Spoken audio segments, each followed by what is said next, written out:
Növbəti sual belədir. Əgər bir ölkədə pul təklifi 2 dəfə artsa, amma real ödəyim dəyişməsə, qiymətlər necə dəyişər? Sualı təkrar edirəm. Əgər bir ölkədə pul təklifi 2 dəfə artar, amma real ödəyim dəyişmir, qiymətlər necə dəyişər? A. 2 dəfə azalar, yəni qiymətlər 2 dəfə azalar. B. Eyni qalar. C. 2 dəfə artar. D. Tərs mütənasibdir. Biri artar, biri azalar.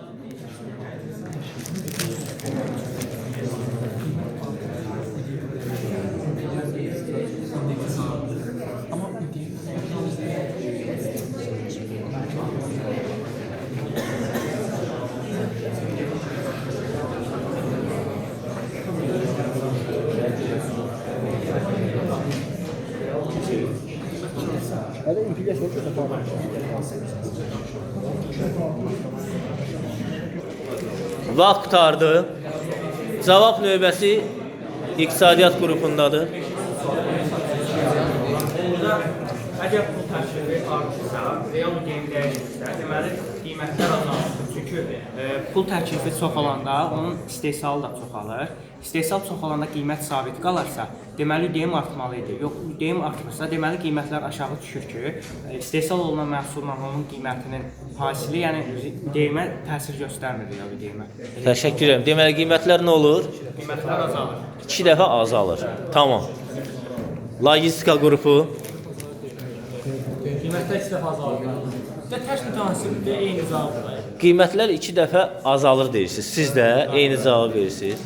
Bəs izahını necə verirsiniz? Onlar izah elədi, siz izahlayacaq. İzahını verdik ki, müəllim.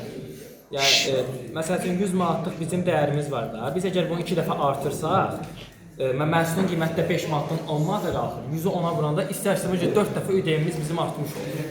Çünki 2 buradan, 2 buradan vurulanda 4 dəfə ödəyim artır. Bərabər qalanda 2 dəfə təklif artdığı üçün, pul təklifi 2 dəfə artdığı üçün 2 qat artmış olur ödəyim. Amma 2 dəfə azalmaq dedikdə, onlar indeksasiya olunur. İndeksasiya sayılır, yəni bərabərləşir pulun təklifi ilə qiymətlər. Ona görə bərabər olur. Bizdən də bərabərlik soruşduğu üçün cavab C. Cavabı qəbul elədim. Səndən də cavabı qəbul elədim. Su, bitdi. Məsələ burasındadır ki, izahınız doğrudur, amma verdiyiniz cavab səhvdir. Qiymətlər 2 dəfə artır, uşaqlar. Amma dediyiniz tam-tamına doğru. Sadəcə olaraq sualı... Nəysə, izah eləyərəm seminarda.